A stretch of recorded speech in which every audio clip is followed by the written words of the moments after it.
பில்லா 2ல வந்து வித்யுத் ஜமாலுக்கு ரஷ்யனே பேசியிருக்கேன், அதனால தாராளமாக பேசலாம்னு அப்படி தான் போனது. ஃபஸ்ட்டு இது வந்து இதுதான் கர்ணன் தான்.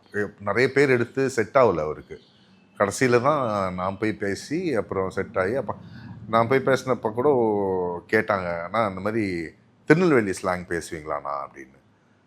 நான் அப்போ தான் ஒரு வார்த்தை சொன்னேன், கற்றுக் கொடுக்கறதுக்கு ஆள் இருந்தால் தேவ பாஷை கூட நான் பேசுவேன்.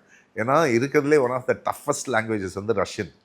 பில்லா 2ல வந்து வித்யுத் ஜமாலுக்கு ரஷ்யனே பேசியிருக்கேன், அதனால தாராளமாக பேசலாம்னு அப்படி தான் போனது. 5 நாள் பேசினேன் கர்ணன் பேசி முடிச்சுட்டு அப்புறம் வந்து மாரி சார்கிட்ட கேட்டேன், சார் உங்களுக்கு ஹாப்பியா சார், நீங்கள் வந்து ஏன்னா நான் பேசிட்டேன் உங்களுக்கு ஹாப்பியா சார், எனக்கு செட் ஆகலைன்னா ஃபஸ்ட் டேயே நான் வேணான்னு சொல்லிட்டு இருப்பேன் சார், எனக்கு வந்து அந்த கேரக்டர் நான் திருப்பி பார்த்த மாதிரி இருக்கு, எனக்கு நல்லா இருக்கு சார், நல்லா பேசியிருக்கீங்க, ரொம்ப நல்லா இருக்கு. அப்படி தான் அமைஞ்சது கர்ணன் மூலமாக தான் மாமன்னன் செட் ஆச்சு.